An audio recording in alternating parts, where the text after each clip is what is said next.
दोस्तों नमस्कार, ये है मार्गदर्शन फॉर सिविल सर्विसेज। मैं अनुराग चौधरी। दोस्तों आज की वीडियो में आप पढ़ेंगे आधुनिक भारत का महत्वपूर्ण टॉपिक, भारत के गवर्नर, गवर्नर जनरल और वायसराय तथा उनके कार्यकाल और उनके समय की प्रमुख घटनाएं। दोस्तों ये वीडियो विभिन्न प्रतियोगी परीक्षाओं जैसे यूपीपीसीएस प्रारंभिक परीक्षा, आरओ एआरओ यानी समीक्षा अधिकारी, सहायक समीक्षा अधिकारी, लोअर पीसीएस, अधीनस्थ सेवा चयन आयोग द्वारा आयोजित परीक्षाओं, एसीएफ, आरएफओ तथा गवर्नमेंट इंटर कॉलेज प्रवक्ता, गवर्नमेंट डिग्री कॉलेज आदि के सामान्य अध्ययन खंड के लिए बहुत ही उपयोगी है। तो आइए शुरू करते हैं आज का वीडियो। भारत के गवर्नर, गवर्नर जनरल और वायसराय से संबंधित महत्वपूर्ण प्रश्न। दोस्तों सबसे पहले हम जानेंगे भारत के गवर्नर जनरल के संबंध में। सबसे पहले हम बंगाल के गवर्नर के बारे में जानेंगे। बंगाल का जो पहला गवर्नर रहा था दोस्तों, ये था रॉबर्ट क्लाइव। बंगाल का जो पहला गवर्नर था रॉबर्ट क्लाइव था दोस्तों। इसका पहला कार्यकाल 1757 से 1760 और पुनः 1765 से 1767 रहा था। और इसके समय की सबसे महत्वपूर्ण घटना क्या थी कि इसने बंगाल में द्वैध शासन की स्थापना की थी और इसके तहत राजस्व वसूलना, सैनिक संरक्षण और विदेशी मामले कंपनी के अधीन थे, जबकि शासन चलाने की जिम्मेदारी नवाब के हाथ में थी। दोस्तों इसके समय में मुगल सम्राट शाह आलम द्वितीय को इलाहाबाद की संधि 1765 के लिए इसके द्वारा इलाहाबाद की द्वितीय संधि 1765 की गई, जिसके द्वारा जो है कंपनी के संरक्षण में इसको ले लिया गया था। और दोस्तों अवध के नवाब शुजाउद्दौला और मुगल बादशाह शाह आलम के साथ इलाहाबाद की संधि हुई थी। रॉबर्ट क्लाइव के समय में दोस्तों कंपनी के कर्मचारियों द्वारा उपहार लेने पर प्रतिबंध लगाया गया था और सोसाइटी फॉर ट्रेड की स्थापना रॉबर्ट क्लाइव के समय में हुई थी। इसके अलावा अन्य गवर्नरों में बलेरास्ट, कार्टियर और वारेन हेस्टिंग्स थे। अब आइए देखते हैं दोस्तों वारेन हेस्टिंग्स के बारे में। कंपनी के अधीन गवर्नर जनरल। दोस्तों रेगुलेटिंग एक्ट 1773 के अनुसार बंगाल का जो गवर्नर था अब अंग्रेजी क्षेत्रों का गवर्नर जनरल कहा जाने लगा था, जिसका कार्यकाल 5 वर्षों का निर्धारित किया गया था। और इस प्रकार भारत में कंपनी के अधीन प्रथम गवर्नर जनरल वारेन हेस्टिंग्स हुआ था, जो कि 1774 से 1785 इसका कार्यकाल था। तो देखिए वारेन हेस्टिंग्स पहले तो गवर्नर रहा 1772 से 1774 और 1774 से 1785 ये बंगाल का पहला गवर्नर जनरल रहा। दोस्तों वारेन हेस्टिंग्स जब गवर्नर था 1772 से 1774 के समय, तो बंगाल में द्वैध शासन की समाप्ति की गई और 1774 से 1785 के बीच में जब भारत में कंपनी के अधीन प्रथम गवर्नर जनरल वारेन हेस्टिंग्स बना था, तो इसके समय में दोस्तों प्रथम आंग्ल मराठा युद्ध 1775 से 1782 हुआ, द्वितीय आंग्ल मराठा युद्ध 1780 से 84 हुआ और वारेन हेस्टिंग्स के समय काल में ही दोस्तों रेगुलेटिंग एक्ट के तहत कलकत्ता में उच्चतम न्यायालय की स्थापना 1774 में की गई थी। इसके अलावा वारेन हेस्टिंग्स के समय में ही दोस्तों देखिए नंद कुमार ब्राह्मण एक था, इस पर गलत या झूठा आरोप लगाकर 1785 में फांसी की सजा दे दी गई थी। तो वारेन हेस्टिंग्स का जो समय काल है ये शुरुआती दौर के लिए बहुत ही महत्वपूर्ण है। 1784 का पिट्स इंडिया एक्ट इसी के समय काल में आया था और भारत में पंचवर्षीय फिर 1 वर्षीय बंदोबस्त व्यवस्था वारेन हेस्टिंग्स के समय में। इसके अलावा 1773 के दोस्तों बनारस की संधि और कलकत्ता में सरकारी टकसाल की स्थापना ये वारेन हेस्टिंग्स के समय काल में है। दोस्तों वारेन हेस्टिंग्स ने राजकीय कोषागार को मुर्शिदाबाद से कलकत्ता ले आया था और इसने 1781 में कलकत्ता में मुस्लिम शिक्षा के विकास के लिए पहला मदरसा भी स्थापित किया था। तो देखिए बहुत ही महत्वपूर्ण है वारेन हेस्टिंग्स का शासनकाल अंग्रेजी शासन या कंपनी के शासन के शुरुआती दिनों के लिए। अब आइए देखते हैं लॉर्ड कॉर्नवालिस के बारे में। दोस्तों लॉर्ड कॉर्नवालिस इसका समय काल जो है देखिए 1786 से 1793 और दोस्तों एक तरह से 1793 से इसका कार्यकाल जो है 1786 से लेकर 1793, उसके बाद फिर 1805 ईस्वी में आया था। दोस्तों लॉर्ड कॉर्नवालिस के समय में तृतीय आंग्ल मैसूर युद्ध हुआ था और कलकत्ता, मुर्शिदाबाद, ढाका और पटना में 4 प्रांतीय न्यायालयों की स्थापना लॉर्ड कॉर्नवालिस के समय में हुई। कॉर्नवालिस के समय में बंगाल में अस्थायी भूमि बंदोबस्त प्रणाली की शुरुआत, डेट याद रखिए, 1793 में की गई थी। और दोस्तों लॉर्ड कॉर्नवालिस को भारतीय नागरिक सेवा यानी भारत में सिविल सेवा का जनक कहा जाता है। न्यायिक क्षेत्र में शक्ति के पृथक्करण के सिद्धांत का जन्म लॉर्ड कॉर्नवालिस के समय में हुआ और कॉर्नवालिस कोड जो है ये 1793 में अस्तित्व में आया। इसके अलावा लॉर्ड कॉर्नवालिस की समाधि जो है दोस्तों ये गाजीपुर उत्तर प्रदेश में स्थित है। अब आइए देखते हैं दोस्तों यहाँ पर सर जॉन शोर के बारे में। सर जॉन शोर दोस्तों इसका कार्यकाल 1793 से 1798 तक रहा। देखिए जॉन शोर जो है इसका कार्यकाल 1793 से 1798। जॉन शोर के बारे में सबसे महत्वपूर्ण बात यह है कि इसने अहस्तक्षेप की नीति अपनाई थी। देखिए अहस्तक्षेप की नीति जॉन शोर की महत्वपूर्ण नीति है। लेकिन इसके समय की महत्वपूर्ण घटनाओं में देखा जाए तो निजाम और मराठों के बीच खरदा का युद्ध 1795 में हुआ था। 1793 का चार्टर एक्ट पारित हुआ और देशी राज्यों के प्रति इसने तटस्थता यानी अहस्तक्षेप की नीति अपनाई थी। अगला दोस्तों लॉर्ड वेलेस्ली है। लॉर्ड वेलेस्ली जो गवर्नर जनरल था, ये देखिए 1798 से 1805 इसका शासनकाल है। और लॉर्ड वेलेस्ली के नाम से सबसे महत्वपूर्ण बात क्या है आप जानते हैं, सहायक संधि प्रणाली। दोस्तों लॉर्ड वेलेस्ली ने सहायक संधि प्रणाली व्यवस्था लागू किया था और भारत में सहायक संधि का प्रयोग सबसे पहले वेलेस्ली से पूर्व फ्रांसीसी गवर्नर डुप्ले के द्वारा किया गया था। तो याद रखिएगा लॉर्ड वेलेस्ली ने सहायक संधि पद्धति की शुरुआत की थी, लेकिन भारत में सहायक संधि का प्रयोग सबसे पहले फ्रांसीसी गवर्नर डुप्ले ने किया था। दोस्तों लॉर्ड वेलेस्ली के समय में चतुर्थ आंग्ल मैसूर युद्ध 1799 में हुआ, द्वितीय आंग्ल मराठा युद्ध 1803 से 1805 के बीच और लॉर्ड वेलेस्ली के समय में ही दोस्तों फोर्ट विलियम कॉलेज की स्थापना की गई थी। कलकत्ता में नागरिक सेवा में भर्ती किए गए युवकों को प्रशिक्षित करने के लिए 1802 में बाजीराव के साथ बेसिन की संधि लॉर्ड वेलेस्ली के समय काल में हुई थी और सहायक संधि द्वारा ब्रिटिश साम्राज्य में जो राज्य मिलाए गए थे उनमें सबसे पहला क्या था, हैदराबाद 1798 में, मैसूर दोस्तों 1799 में, तंजौर 1799 में, अवध का विलय सहायक संधि के द्वारा अवध को 1801 में सहायक संधि के अंतर्गत लाया गया, मराठा को 1802 में और भोसले को 1803 में। तो बरार और भोसले को 1803 में, सिंधिया को 1804 में। इसके अलावा सहायक संधि करने वाले कुछ राज्य जोधपुर, जयपुर, मंछेड़ी, बूंदी और भरतपुर थे। अब देखिए दोस्तों अगला जो कार्यकाल है इसमें देखिए लॉर्ड कॉर्नवालिस जो है फिर 1805 से 30 जुलाई 1805 से 10 अक्टूबर 1805 तक गवर्नर जनरल रहा था। देखिए सर जॉर्ज बार्लो 1805 से 1807 इसका कार्यकाल रहा।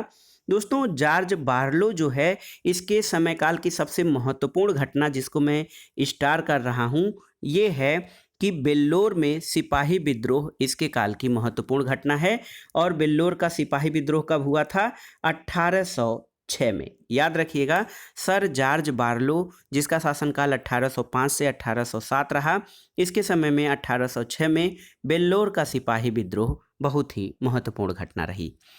अगला है दोस्तों लॉर्ड मिंटो प्रथम 1807 से 1813 और इसके शासनकाल में दोस्तों महाराजा रणजीत सिंह के साथ अमृतसर की संधि 1809 की गई। तो अमृतसर की संधि रणजीत सिंह और अंग्रेजों के बीच 1809 में दोस्तों लॉर्ड मिंटो प्रथम के समय काल में हुई, जिसकी मध्यस्थता चार्ल्स मेटकाफ द्वारा की गई थी। और लॉर्ड मिंटो प्रथम के समय काल में ही दोस्तों चार्टर एक्ट 1813 पारित किया गया था। अगला देखते हैं दोस्तों, अगला जो है गवर्नर जनरल ये है लॉर्ड हेस्टिंग्स 1813 से 1823। इसके समय में लॉर्ड हेस्टिंग्स के समय में दोस्तों आंग्ल नेपाल युद्ध हुआ था 1814 से 1816। तीसरा आंग्ल मराठा युद्ध 1817 से 1818। पिंडारियों का दमन लॉर्ड हेस्टिंग्स के समय काल में 1817-18 में किया गया था। दोस्तों पिंडारियों का दमन जो है, पिंडारियों के प्रमुख नेताओं में वासिल मुहम्मद, चीतू और करीम खां थे। और दोस्तों लॉर्ड हेस्टिंग्स के बारे में कहा जाता है कि इसने जो है मराठों की शक्ति, जो मराठे थे इनकी शक्ति पूरी तरह से ख़त्म कर दी थी। और लॉर्ड हेस्टिंग्स इसके समय काल में प्रेस पर लगे प्रतिबंध को समाप्त करके प्रेस के मार्गदर्शन के लिए नियम बनाए गए। और 1822 में लॉर्ड हेस्टिंग्स के शासनकाल में टेनेंसी एक्ट या काश्तकारी अधिनियम लागू किया गया। दोस्तों इसके बाद थोड़े दिन के लिए जनवरी से अगस्त 1823 में जॉन एडम्स गवर्नर जनरल रहा। और इसके समय काल में दोस्तों जो है 1822 का अधिनियम लागू किया गया था। अब अगला गवर्नर जनरल यहाँ पर देखिए लॉर्ड एमहर्स्ट है, जिसका शासनकाल 1823 से 1828 है। तो दोस्तों इसके समय काल में आंग्ल बर्मा युद्ध हुआ 1824 से 1826। लॉर्ड एमहर्स्ट के शासनकाल में अंग्रेजों और बर्मा के मध्य यान्डबू की संधि हुई थी। और दोस्तों बैरकपुर की छावनी में विद्रोह 1824 में लॉर्ड एमहर्स्ट के शासनकाल में हुआ था। तो 1824 का बैरकपुर सैन्य विद्रोह लॉर्ड एमहर्स्ट, और 1826 में बर्मा और अंग्रेजों के बीच यान्डबू की संधि लॉर्ड एमहर्स्ट के शासनकाल में हुई। तो ये दोस्तों बंगाल के गवर्नर जनरल रहे। अब आइए देखते हैं भारत के गवर्नर जनरल से संबंधित। तो सबसे पहले दोस्तों लॉर्ड विलियम बेंटिक है, जिसका शासनकाल दोस्तों 1828 से 1835 रहा था। 1828 से 1835 लॉर्ड विलियम बेंटिक। 1803 तक लॉर्ड विलियम बेंटिक मद्रास का गवर्नर था। और 1806 में माथे पर जाति चिन्ह न लगाने और कानों में बालियां न पहनने के देने पर बेल्लोर के सैनिकों ने विद्रोह किया था। तो बेल्लोर विद्रोह जो है लॉर्ड विलियम बेंटिक के समय काल में हुआ था। और इसके समय काल में सबसे महत्वपूर्ण बात ये थी दोस्तों, यहाँ पर देखिए 1833 का चार्टर अधिनियम पारित किया गया था। 1833 का चार्टर अधिनियम लॉर्ड विलियम बेंटिक के शासनकाल में। और दोस्तों इस अधिनियम 1833 के जो चार्टर एक्ट था, इसी के द्वारा भारत का जो बंगाल का गवर्नर जनरल, अभी तक जो बंगाल के गवर्नर जनरल होते थे, इनको क्या किया गया, भारत का गवर्नर जनरल बना दिया गया। भारत का गवर्नर जनरल 1833 के चार्टर एक्ट के द्वारा दोस्तों बंगाल के गवर्नर जनरल को भारत का गवर्नर जनरल बना दिया गया। और इस आधार पर लॉर्ड विलियम बेंटिक भारत का पहला गवर्नर जनरल बना। तो भारत का पहला गवर्नर जनरल अगर जो बात की जाए तो लॉर्ड विलियम बेंटिक था। इसके समय काल में कई चीज़ें हुई। राजा राम मोहन राय के सहयोग से बेंटिक ने 1829 में सती प्रथा को समाप्त किया। इसके समय में ठगी प्रथा को समाप्त किया गया था कर्नल स्लीमैन की सहायता से। 1830 में लॉर्ड विलियम बेंटिक के शासनकाल में ठगी को समाप्त किया गया। शिशु बालिका वध की समाप्ति की गई। कलकत्ता में मेडिकल कॉलेज की स्थापना 1835 में की गई। और सरकारी सेवाओं में भेदपूर्ण नीति को समाप्त करने की घोषणा की गई। साथ में अंग्रेजी भारतीय प्रशासन की सरकारी भाषा 1835 में बन गई। आगरा को नई प्रेसिडेंसी बनाया गया और आंग्ल प्राच्य शिक्षा विभाग लॉर्ड विलियम बेंटिक के समय में हुआ। और डिविजनल कमिश्नर यानी मंडलायुक्त की नियुक्ति लॉर्ड विलियम बेंटिक के समय काल की प्रमुख घटनाएं हैं। तो लॉर्ड विलियम बेंटिक का शासनकाल बहुत ही महत्वपूर्ण रहा। एक तो भारत का प्रथम गवर्नर जनरल अगर जो बात की जाए तो लॉर्ड विलियम बेंटिक रहा। इसने सामाजिक सुधार के कई प्रयास किए। सती प्रथा का अंत किया। इसके समय काल में ठगी प्रथा का अंत किया गया। शिशु बालिका हत्या पर प्रतिबंध लगाया गया। और मैकाले की अनुशंसा पर अंग्रेजी को शिक्षा का माध्यम बनाया गया। और इसके अलावा दोस्तों कलकत्ता में मेडिकल कॉलेज की स्थापना भी की गई थी लॉर्ड विलियम बेंटिक के समय काल में। अगला जो भारत का गवर्नर जनरल है दोस्तों वो है चार्ल्स मेटकाफ, जिसका समय काल 1835 से 1836 है। इसने अपने 1 वर्ष के कार्यकाल में प्रेस पर से नियंत्रण हटाया, इसलिए इसको भारतीय समाचार पत्रों का मुक्तिदाता भी कहा जाता है। तो चार्ल्स मेटकाफ को समाचार पत्रों का मुक्तिदाता कहा जाता है। अगला भारत का गवर्नर जनरल जो तीसरा है वो है 1836 से 1842 में लॉर्ड ऑकलैंड। लॉर्ड ऑकलैंड के समय की सबसे महत्वपूर्ण घटना प्रथम आंग्ल अफगान युद्ध 1838 से 1842 है। दोस्तों 1839 में इसने क्या किया, कलकत्ता से दिल्ली तक ग्रैंड ट्रंक रोड की मरम्मत करवाई और कंपनी, महाराजा रणजीत सिंह और शाह शुजा के मध्य त्रिदलीय संधि लॉर्ड ऑकलैंड के समय में हुई थी। लेकिन सबसे महत्वपूर्ण घटना प्रथम आंग्ल अफगान युद्ध लॉर्ड ऑकलैंड के शासनकाल में हुआ था। अगला दोस्तों चौथा गवर्नर जनरल भारत का लॉर्ड एलेनबरो। इसका शासनकाल 1842 से 1844 तक रहा और इसके समय में प्रथम आंग्ल अफगान युद्ध समाप्त हुआ और सिंध का अंग्रेजी राज्य में विलय कर लिया गया 1843 में। दोस्तों 1843 में क्या हुआ, सिंध का अंग्रेजी राज्य में विलय कर लिया गया। इसके अलावा दोस्तों लॉर्ड एलेनबरो के शासनकाल में 1843 के एक्ट 5वें एक्ट के द्वारा दास प्रथा की समाप्ति की गई। तो ये महत्वपूर्ण घटनाएं लॉर्ड एलेनबरो के शासनकाल की हैं।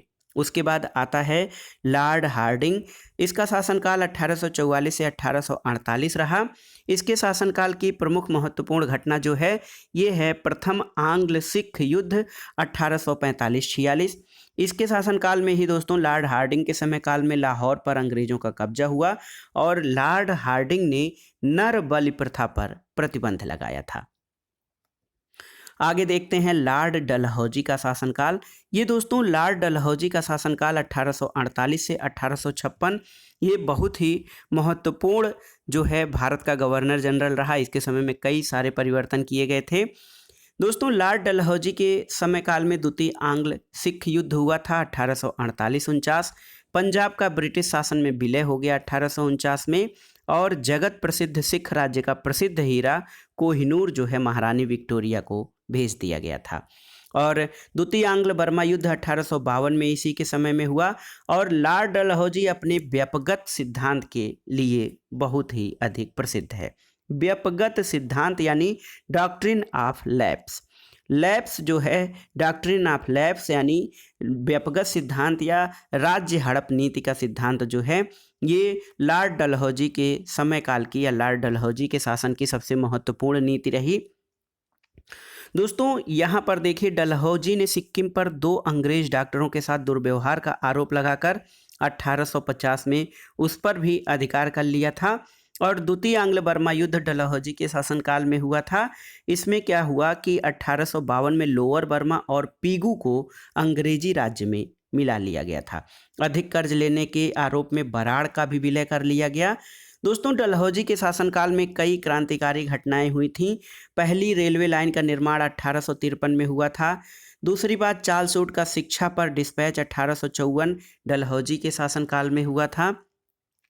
प्रथम विद्युत तार की शुरुआत 1852 में डलहौजी के शासनकाल में और पहली बार डाक टिकटों का प्रचलन भी जो है लॉर्ड डलहौजी के शासनकाल में। संथाल विद्रोह 1856 डलहौजी के शासनकाल में और कुशासन के आरोप में 1856 में अवध का विलय कर लिया गया था। इसके अलावा दोस्तों व्यापगत सिद्धांत के द्वारा या जो डॉक्ट्रिन ऑफ लैप्स सिद्धांत के द्वारा राज्यों को अंग्रेजी राज्य में मिलाया गया था। इसमें सबसे पहले सतारा को 1848 में, जैतपुर संभलपुर को 1849 में, बघाट को 1850 में, उदयपुर को 1852 में, झांसी को 1853 में, नागपुर को 1854 में और दोस्तों देखिए अवध को 1856 में कुशासन का आरोप लगाकर डलहौजी के शासनकाल में ही ये सारी घटनाएं हुई थी। इसके अलावा दोस्तों सार्वजनिक विभाग और लोक सेवा विभाग की स्थापना भी लॉर्ड डलहौजी के शासनकाल में हुई थी। दोस्तों बहुत ही महत्वपूर्ण है। और 1854 में सार्वजनिक जो है स्वतंत्र विभाग के रूप में लोक सेवा विभाग की स्थापना की थी और तार सेवा आप जानते ही हैं। इसके अलावा लॉर्ड डलहौजी ने शिमला जो वर्तमान में हिमाचल प्रदेश की राजधानी है, शिमला को इसने ग्रीष्मकालीन राजधानी बनाया था। तो दोस्तों बहुत ही महत्वपूर्ण है जो है 1848 से 1856 लॉर्ड डलहौजी का शासनकाल। इसके बाद अगले जो भारत के गवर्नर जनरल आते हैं वो हैं दोस्तों लॉर्ड कैनिंग। लॉर्ड कैनिंग ये गवर्नर जनरल रहे 1856 से 1858 तक और भारत में कंपनी के द्वारा नियुक्त अंतिम गवर्नर जनरल और ब्रिटिश साम्राट के अधीन नियुक्त भारत के प्रथम वायसराय लॉर्ड कैनिंग थे। और दोस्तों इनके समयकाल की सबसे महत्वपूर्ण घटना क्या थी? ये था 1857 का विद्रोह। और 1857 का जो ऐतिहासिक विद्रोह था, इस विद्रोह के बाद प्रशासनिक सुधार के अंतर्गत भारत का शासन कंपनी के हाथ से ख़त्म हो गया और सीधे ब्रिटिश क्राउन के हाथ में चला गया था। तो देखिए लॉर्ड कैनिंग जब गवर्नर जनरल थे, इनके समय में 1857 का विद्रोह हुआ और इसके बाद कंपनी का शासन ब्रिटिश क्राउन के हाथ में चला गया था। दोस्तों 1856 का विधवा पुनर्विवाह अधिनियम ये लॉर्ड कैनिंग के शासनकाल की घटना है। और 1858 का एक्ट तथा बम्बई, मद्रास और कलकत्ता में विश्वविद्यालयों की स्थापना ये लॉर्ड कैनिंग के समयकाल की घटनाएं हैं। दोस्तों देखिए सबसे महत्वपूर्ण बात, 1 नवंबर 1858 से 21 मार्च 1862 तक जो है वो वायसराय रहा। तो कुल मिलाकर 1858 का जो अधिनियम पारित किया गया, भारत शासन अधिनियम 1858, इसके तहत मुगल सम्राट के पद को समाप्त कर दिया गया था। तो ये महत्वपूर्ण घटना है कि 1858 के अधिनियम के द्वारा मुगल जो शासन था इसको राजा को, सम्राट के पद को समाप्त कर दिया गया था। और दोस्तों ये जो है लॉर्ड कैनिंग जो गवर्नर जनरल अभी तक नाम दिया जाता था, 1858 के तहत अब इसको वायसराय कहा जाने लगा। तो लॉर्ड कैनिंग दोस्तों भारत का प्रथम वायसराय था और 1858 के एक्ट द्वारा कंपनी का शासन ब्रिटिश क्राउन के हाथ में चला गया था। इसी के आधार पर लॉर्ड कैनिंग को भारत का पहला वायसराय नियुक्त किया गया था। दोस्तों इसके शासनकाल में 1861 का भारतीय परिषद अधिनियम, भारतीय उच्च न्यायालय अधिनियम, इसके अलावा 1861 के अंतर्गत कलकत्ता, बम्बई और मद्रास में उच्च न्यायालयों की स्थापना, सिविल दंड प्रक्रिया संहिता और भारत का ईस्ट इंडिया कंपनी द्वारा नियुक्त अंतिम गवर्नर जनरल और प्रथम वायसराय लॉर्ड कैनिंग को माना जाता है। ये प्रश्न बहुत ही महत्वपूर्ण है। इसके अलावा दोस्तों देखिए बहुत ही महत्वपूर्ण है, अंतिम गवर्नर जनरल था। अब आइए देखते हैं दोस्तों यहाँ पर जो हमारा अगला महत्वपूर्ण है वो है दोस्तों लॉर्ड एल्गिन। लॉर्ड एल्गिन जो वायसराय की बात की जाए 1862 से 1863, इसके समय में लॉर्ड एल्गिन के समय में दोस्तों क्या हुआ था कि बहावी आंदोलन का दमन किया गया था लॉर्ड एल्गिन के शासनकाल में। और 1863 में धर्मशाला हिमाचल प्रदेश में लॉर्ड एल्गिन की मृत्यु हुई थी। अगला जो वायसराय रहा भारत में वो था रॉबर्ट नेपियर, 21 नवंबर 1863 से 2 दिसंबर 1863 तक। फिर उसके बाद 2 दिसंबर 1863 से 12 जनवरी 1864 तक विलियम डेनिसन कार्यवाहक वायसराय रहा। और फिर सर जॉन लॉरेंस आए, ये 1864 से 1869 भारत के वायसराय रहे। दोस्तों 1865 में भूटान ने ब्रिटिश साम्राज्य पर आक्रमण किया था और अफगानिस्तान के संबंध में लॉरेंस ने जो है हस्तक्षेप की नीति अपनाई थी, जिसको शानदार निष्क्रियता के नाम से जाना जाता है। दोस्तों 1866 में उड़ीसा और 1868-69 में राजपूताना और बुंदेलखंड में भयानक अकाल पड़ा था। बड़ी मात्रा में रेलवे और नहरों का निर्माण कार्य सर जॉन लॉरेंस के शासनकाल में हुआ और यूरोप के साथ प्रथम समुद्री संचार व्यवस्था स्थापित हुई थी लॉरेंस के शासनकाल में। अगला है दोस्तों लॉर्ड मेयो, 1869 से 1872 इसका शासनकाल रहा। लॉर्ड मेयो ने अजमेर में 1872 में दोस्तों मेयो कॉलेज की स्थापना की थी। भारत में वित्त का विकेंद्रीकरण इसके समय में हुआ और सबसे महत्वपूर्ण ये है कि एक अफगान ने 1872 में चाकू मारकर इसकी हत्या कर दी थी पोर्ट ब्लेयर में। और पहली बार भारत में जनगणना 1872 में लॉर्ड मेयो के शासनकाल में हुई थी। दोस्तों ये बहुत ही महत्वपूर्ण है। 1872 में प्रथम जनगणना हुई थी लॉर्ड मेयो के शासनकाल में। अगला जो वायसराय है दोस्तों ये है लॉर्ड नॉर्थब्रुक, 1872 से 1876 इसका कार्यकाल रहा। इसके समयकाल में पंजाब में कूका विद्रोह 1872 हुआ और बंगाल में 1873 का अकाल पड़ा था। और दोस्तों लॉर्ड नॉर्थब्रुक ने ये घोषणा की थी कि मेरा उद्देश्य करों को हटाना और अनावश्यक वैधानिक कार्रवाइयों को बंद करना है। और इसके समय में स्वेज नहर खुली थी, इससे भारत और ब्रिटेन के बीच व्यापार में वृद्धि हुई थी। अब आइए देखते हैं अगला जो वायसराय है लॉर्ड लिटन, 1876 से 1880। दोस्तों लिटन जो था ये उपन्यासकार, निबंध लेखक और साहित्यकार था। साहित्य जगत में इसे ओवन मेरिडिथ के नाम से जाना जाता था। दोस्तों लिटन ने रिचर्ड स्ट्रेची की अध्यक्षता में एक अकाल आयोग का गठन किया 1878 में। 1877 में दिल्ली में भव्य दरबार का आयोजन किया गया। महारानी विक्टोरिया को कैसर हिंद की उपाधि लॉर्ड लिटन के शासनकाल में दी गई। और इसके समय में महत्वपूर्ण दोस्तों देखिए वर्नाकुलर प्रेस एक्ट और इंडियन आर्म्स एक्ट 1878 में पारित किया गया।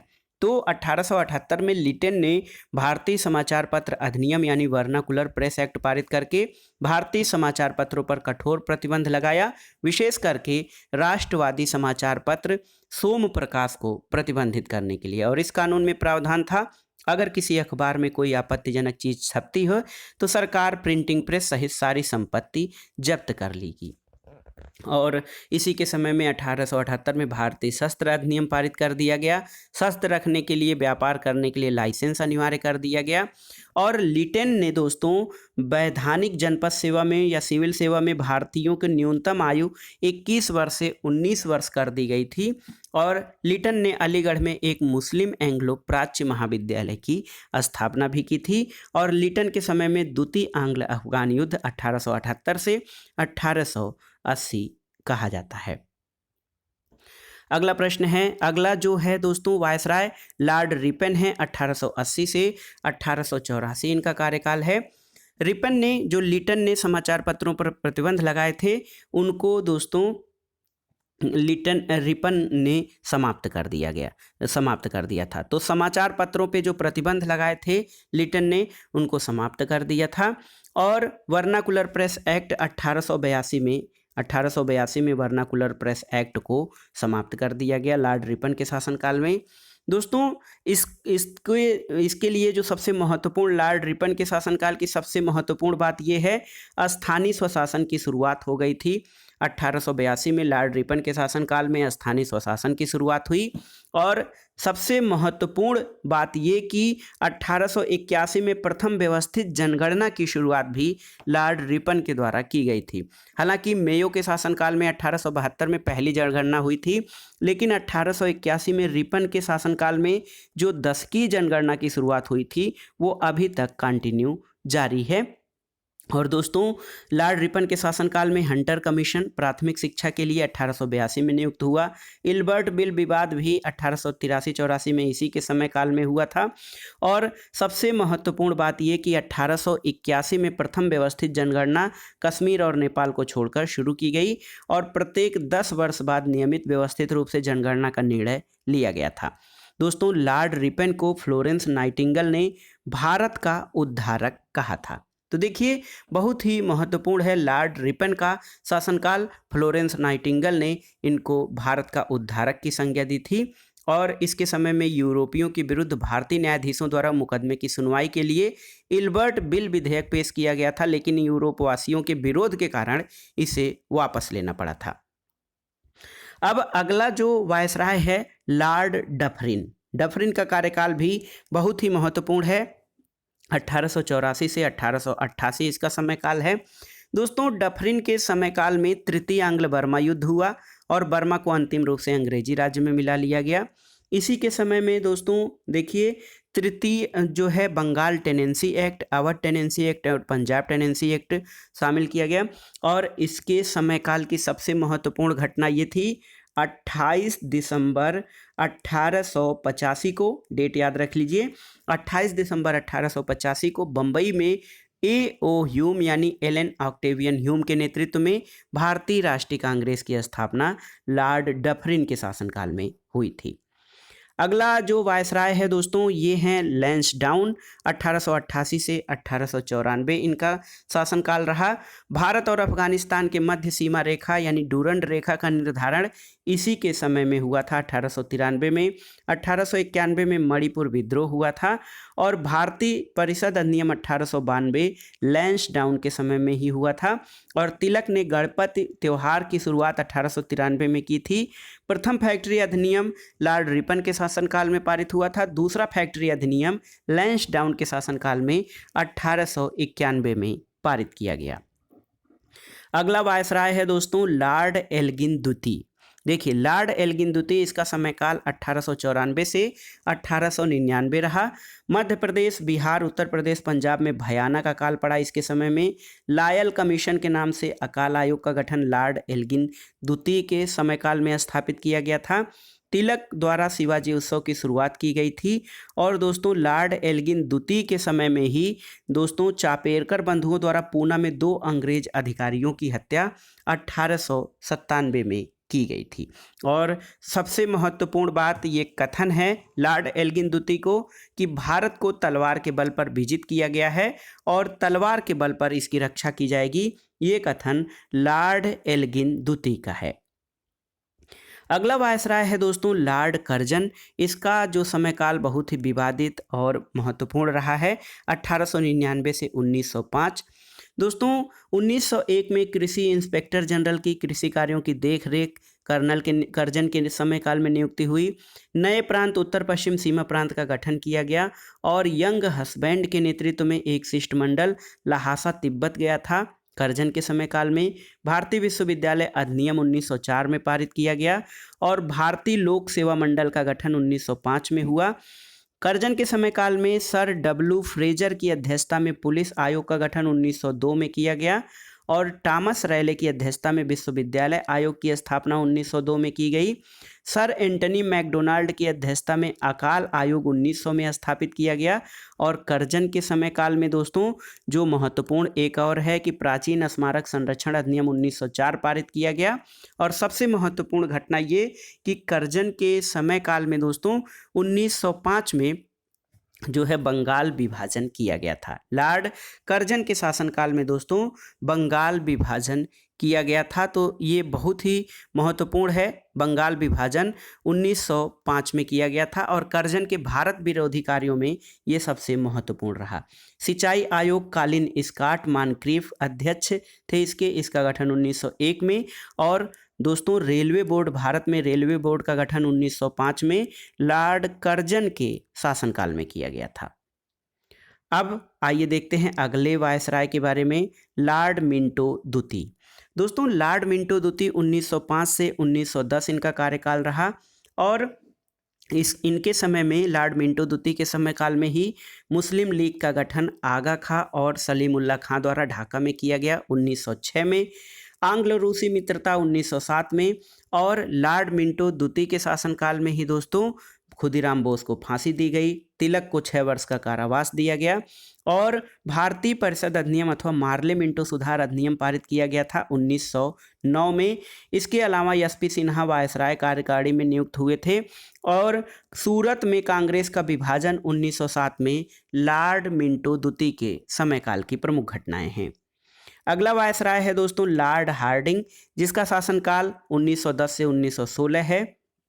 और लॉर्ड हार्डिंग द्वितीय के समय काल में ब्रिटेन के राजा जॉर्ज पंचम का भारत आगमन हुआ था 12 दिसंबर 1911 को। दिल्ली में बंगाल विभाजन रद्द किया गया 1911 में।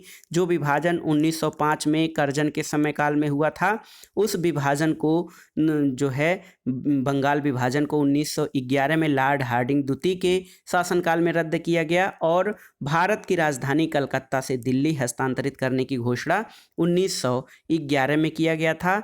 लॉर्ड हार्डिंग द्वितीय के शासनकाल में दोस्तों दिल्ली 1912 में भारत की राजधानी बनी और दिल्ली में प्रवेश के समय हार्डिंग पर बम फेंकने के कारण बाल मुकुंद को फांसी की सजा दिसंबर 1912 में दी गई।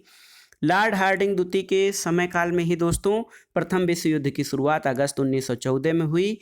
गांधी जी दक्षिण अफ्रीका से भारत 1915 में लौटे थे। ये लॉर्ड हार्डिंग का वायसराय था इस समय। और गोखले और फिरोज शाह मेहता का देहांत 1915 में हुआ। लॉर्ड हार्डिंग बनारस हिंदू विश्वविद्यालय का कुलाधिपति 1916 में नियुक्त हुआ था और गणेश शंकर विद्यार्थी द्वारा प्रताप और फिरोज शाह मेहता द्वारा बॉम्बे क्रॉनिकल का प्रकाशन दोस्तों लॉर्ड हार्डिंग द्वितीय के शासनकाल में हुआ था। अब आइए देखते हैं अगले वायसराय को, लॉर्ड चेम्सफोर्ड, जिसका शासनकाल 1916 से 1921 रहा था। दोस्तों लॉर्ड चेम्सफोर्ड कांग्रेस के लखनऊ अधिवेशन 1916 में कांग्रेस का एकीकरण हुआ और दोस्तों इसी के समय लॉर्ड चेम्सफोर्ड के समय तिलक और एनी बेसेंट द्वारा होम रूल की स्थापना 1916 में हुई थी। बनारस हिंदू विश्वविद्यालय की स्थापना की घोषणा 1916 में हुई। लॉर्ड चेम्सफोर्ड के समय काल में ही दोस्तों गांधी जी का चंपारण सत्याग्रह 1917 है और रोलट एक्ट की घटना अप्रैल 1919 में हुई। उस समय भारत का वायसराय लॉर्ड चेम्सफोर्ड था। भारत में ट्रेड यूनियन कांग्रेस का प्रथम अधिवेशन 1920 में हुआ था। चेम्सफोर्ड के शासनकाल में ही खिलाफत आंदोलन की शुरुआत, गांधी जी द्वारा असहयोग आंदोलन की शुरुआत जो 1 अगस्त 1920 से की गई, ये चेम्सफोर्ड के शासनकाल में हुई थी। इसके अलावा एसपी सिन्हा बिहार के पहले भारतीय गवर्नर और लॉर्ड चेम्सफोर्ड के समय काल की घटना जो है ये जलियांवाला बाग हत्याकांड 13 अप्रैल 1919 को हुई थी। दोस्तों मॉन्टेग्यू चेम्सफोर्ड सुधार जो है चेम्सफोर्ड के शासनकाल में 1919 में और तृतीय अफगान युद्ध लॉर्ड चेम्सफोर्ड के शासनकाल में हुआ था। अब आइए देखते हैं अगले वायसराय लॉर्ड रीडिंग के बारे में। 1921 से 1926 इसका कार्यकाल रहा और दोस्तों लॉर्ड रीडिंग के शासनकाल में चौरी चौरा घटना हुई थी। ये 5 फरवरी, याद रखिएगा 5 फरवरी 1922 को गोरखपुर के चौरी चौरा में जो है घटना हुई थी और इसके बाद महात्मा गांधी ने असहयोग आंदोलन वापस ले लिया था। दोस्तों चित्तरंजन दास और मोतीलाल नेहरू ने इलाहाबाद कांग्रेस के अंतर्गत स्वराज पार्टी की स्थापना की थी 1923 में लॉर्ड रीडिंग के शासनकाल में। इसके शासनकाल में दोस्तों मोपला विद्रोह मालाबार तट पर और प्रिंस ऑफ वेल्स का भारत आगमन हुआ था और असहयोग आंदोलन समाप्त हुआ था इसी के समय काल में। तो लॉर्ड रीडिंग के समय काल में असहयोग आंदोलन 12 फरवरी 1922 को समाप्त हो गया। काकोरी ट्रेन डकैती हत्याकांड डकैती घटना 9 अगस्त 1925 को और कानपुर में अखिल भारतीय साम्यवादी दल का गठन 1924 में इसी के समय काल में हुआ था। अब आइए देखते हैं लॉर्ड इरविन 1926 से 1931 इनका कार्यकाल है। दोस्तों लॉर्ड इरविन के समय काल में 3 फरवरी 1928 को साइमन कमीशन भारत पहुंचा था और दोस्तों साइमन कमीशन का भारत आगमन पर विरोध 1928 में हुआ था। भगत सिंह बटुकेश्वर दत्त द्वारा दिल्ली के असेंबली में बम फेंका गया था 8 अप्रैल 1929 को। तो ये लॉर्ड इरविन के शासनकाल में और लॉर्ड इरविन के शासनकाल में दोस्तों कांग्रेस के लाहौर अधिवेशन में पूर्ण स्वराज की घोषणा की गई थी 31 दिसंबर 1931 को और ऐतिहासिक दांडी मार्च जो कि 12 मार्च से 6 अप्रैल 1930 के बीच हुआ था गांधी जी का, ये लॉर्ड इरविन के शासनकाल में। और लॉर्ड इरविन के शासनकाल में दिल्ली में लंदन में प्रथम गोलमेज सम्मेलन नवंबर 1930 में हुआ था और गांधी इरविन समझौता 5 मार्च 1931 को हुआ था। 4 मार्च 1931 को दोस्तों ये गांधी इरविन समझौते पर हस्ताक्षर हुए थे 4 मार्च 1931 को और इसके साथ ही गांधी जी द्वारा सविनय अवज्ञा आंदोलन को स्थगित कर दिया गया था। अगले वायसराय हैं दोस्तों लॉर्ड वेलिंगटन। देखिए, लॉर्ड वेलिंगटन का कार्यकाल 1931 से 1936 है और इसके समय की प्रमुख घटनाओं में द्वितीय गोलमेज सम्मेलन में कांग्रेस के प्रतिनिधि के रूप में गांधी जी ने हिस्सा लिया था, जो कि 7 सितंबर से 1 दिसंबर 1931 के बीच हुआ। इसी के समय यानी लॉर्ड वेलिंगटन के बीच समय काल में ही 16 अगस्त 1932 को दोस्तों मैकडोनाल्ड ने विवादास्पद सांप्रदायिक पंचायत की घोषणा की थी और महात्मा गांधी और अंबेडकर के बीच पूना समझौता 24 सितंबर 1932 को लॉर्ड वेलिंगटन के समय में हुआ था और गांधी जी द्वारा पुनः जो है सविनय अवज्ञा आंदोलन की शुरुआत की गई। और तीसरा गोलमेज सम्मेलन 17 नवंबर 1932 से 24 दिसंबर 1932 को आयोजन किया गया था वेलिंगटन के शासनकाल में और सविनय अवज्ञा आंदोलन को कांग्रेस द्वारा मई 1934 में वापस लिया गया। भारत सरकार अधिनियम अगस्त 1935 में लॉर्ड वेलिंगटन के शासनकाल में ही पारित किया गया था। दोस्तों, लॉर्ड वेलिंगटन ने कांग्रेस के बम्बई अधिवेशन 1915 में हिस्सा लिया था और इस अधिवेशन की अध्यक्षता सत्येंद्र प्रसन्न सिन्हा के द्वारा की गई थी। अब आइए देखते हैं अगले वायसराय को, लॉर्ड लिनलिथगो। इसका समयकाल जो है 1936 से 1943 और इसके समय की जो महत्वपूर्ण घटनाएं हैं, इसके समय में पहली बार चुनाव कराए गए। 11 प्रांतों में चुनाव हुआ जिसमें कांग्रेस द्वारा 8 राज्यों असम, उड़ीसा, उत्तर प्रदेश, सीमांत प्रांत बिहार, बॉम्बे, मध्य प्रांत, मद्रास, संयुक्त प्रांत में नई सरकारों की स्थापना की गई थी कांग्रेस के द्वारा। और दोस्तों, ये जो लॉर्ड लिनलिथगो का शासनकाल था, इसके समय काल में 1 सितंबर 1939 से द्वितीय विश्व युद्ध की शुरुआत हुई थी। और दोस्तों, त्रिपुरी कांग्रेस अधिवेशन में सुभाष चंद्र बोस द्वारा महात्मा गांधी के विरोध के बावजूद दोबारा अध्यक्ष चुने गए थे और अप्रैल 1939 को दोस्तों 1 मई 1939 को सुभाष चंद्र बोस ने, डेट याद रखिए, 1 मई 1939 को सुभाष चंद्र बोस ने फॉरवर्ड ब्लॉक की स्थापना की और वायसराय द्वारा अगस्त प्रस्ताव की घोषणा 8 अगस्त 1940 को की गई थी। तो अगस्त प्रस्ताव 8 अगस्त 1940 को। और दोस्तों, यहाँ पर व्यक्तिगत सविनय अवज्ञा आंदोलन 17 अक्टूबर 1940 को शुरू किया गया था लॉर्ड लिनलिथगो के शासनकाल में और मुस्लिम लीग के कराची अधिवेशन में डिवाइड एंड जो है क्विट, जो है विभाजन करो और जाओ का नारा इसके समय काल में ही दिया गया था। दोस्तों देखिए, 8 अगस्त 1940 को अगस्त प्रस्ताव अंग्रेजों के द्वारा लाया गया था। तो याद रखिए, 8 अगस्त 1940 को अंग्रेजों के द्वारा अगस्त प्रस्ताव लाया गया था। इसके अलावा दोस्तों, अगला वायसराय जो है ये लॉर्ड वेवेल, जिसका समयकाल 1943 से 1947 रहा। इसके समयकाल की जो महत्वपूर्ण घटनाएं उसमें ये था कि इसके समयकाल में दोस्तों शिमला समझौता 1945 हुआ था। तो देखिए, लॉर्ड वेवेल के समयकाल में शिमला समझौता हुआ था 1945 का। वेवेल ने कांग्रेस और लीग के प्रतिनिधियों की शिमला बैठक की जून जुलाई 1945 में। वेवेल के समयकाल में ही बम्बई में नौसेना ने विद्रोह किया था।